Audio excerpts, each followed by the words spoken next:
प्राप्त हुआ है।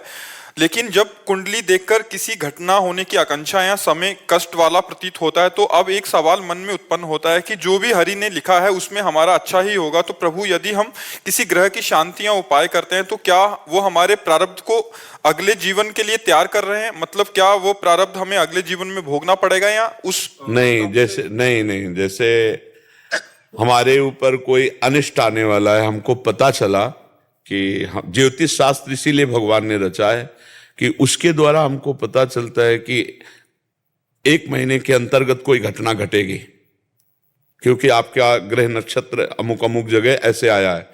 अब हम अनुष्ठान की खोज करें कि उस घटना का किस अनुष्ठान के द्वारा हम काट कर सकते हैं। तो अगर हम मृत्युंजय जाप कराते हैं या उस घटना जो होनी है, जो ग्रह विपरीत बैठा है, उसकी शांति के लिए कार्य कराते हैं, तो ये कर्म हमारा प्रायश्चित होगा जो पाप हमें अटैक करने वाला है। और वो अटैक बहुत लघु होगा या मिट भी सकता है और लघु भी हो सकता है। आपका इधर साधन कितना जोर का है और उधर का प्रारब्ध कितना जोर का है। अगर मानो 100% प्रारब्ध आ रहा है और आपका 50% अनुष्ठान है तो 50% आपको भोगना पड़ेगा, 50% न। और अगर स्वभाव से अनुष्ठान है तो मिटिया मिट प्रारब्ध का हो जाएगा, कुछ नहीं कर पाएगा। इसीलिए ज्योतिष शास्त्र को वंदना है, भगवान ने रचा है कि आगामी क्या होने वाला है उसको हम मिटाने के लिए अनुष्ठान कर सकते हैं। और जो निश्चित पक्का है फिर उसे किसी अनुष्ठान से नहीं मिटाया जा सकता। जैसे श्रृंगी ऋषि ने श्राप दिया 7वें दिन तक्षक काटेगा, तो काटेगा। बड़े बड़े ऋषि मुनि मंत्र औषधि सब का प्रयोग किया गया, लेकिन तक्षक वहां पहुंचा और परीक्षित को काटा और परीक्षित का शरीर भस्म हुआ। ऐसा जो जैसे वशिष्ठ जी कह रहे हैं, सुनो भरत भावी प्रबल बिलख कहो मुनिनाथ, हानि लाभ जीवन मरण जस अपजस विधिहान। ये कई चीजें हैं जो पक्का है। पर अनुष्ठान कुछ सीमा तक मिटाया जा सकता है। जो आगामी हमारे ऊपर अटैक करने वाला हमारा कर्म है, वो कोई देवता थोड़ी, हमारा कर्म का परिणाम है, तो हम उसका प्रायश्चित कर रहे हैं। तो भगवान उस प्रायश्चित के अनुसार, उस जैसे हम औषधि, हमारा सर दर्द हुआ, प्रारब्ध है, अब हमने एक टेबलेट लिया, ये टेबलेट प्रायश्चित है उस कर्म का।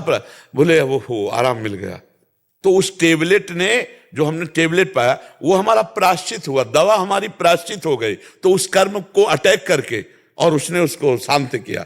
अब बोले नहीं, सर दर्द तो ये इस टेबलेट से नहीं ठीक होगा, और हो भी नहीं रहा। अब प्रारब्ध जोर पड़ गया, प्रायश्चित कमजोर पड़ गया। ऐसे कितने क्रियाएं, पर जो पक्का प्रारब्ध होगा, कुछ होते हैं कच्चे, वो प्रायश्चित कुछ पक्का है। जैसे किडनी फेल, अब फेल, अभी तुम्हारे अनुष्ठान से नहीं ठीक होगी, इसको भोगना पड़ेगा। हाँ, ये है कि अगर आप भजन साधन अनुष्ठान, तो इनका प्रभाव उतना नहीं पड़ेगा। जैसे है ना, कष्ट है, समस्याएं हैं, बड़ी पीड़ाएं हैं, लेकिन मन में एक उमंग है, एक मन उत्साह में है, तो भागवतिक शब्द सेवाएं होती रहती है। तो ये जो जैसे रामकृष्ण परमहंस जी के गले में कैंसर, भाई जी हनुमान प्रसाद पोद्दार जी के उदर, ये सब सिद्ध महापुरुष, शरीर का प्रारब्ध है।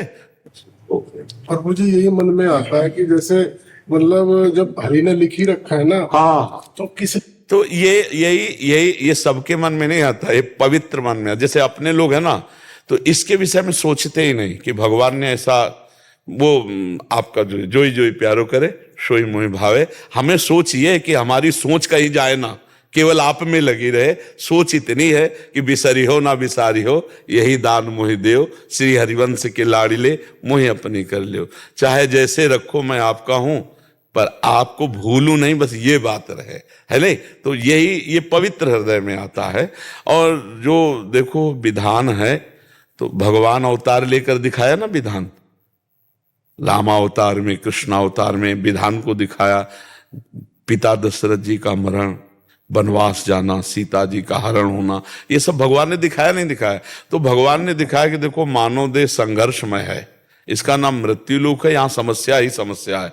अगर भगवान का सुमिरन करते हुए दुख सुख को भोगते हुए हम बढ़े तो इससे मुक्त हो जाएंगे।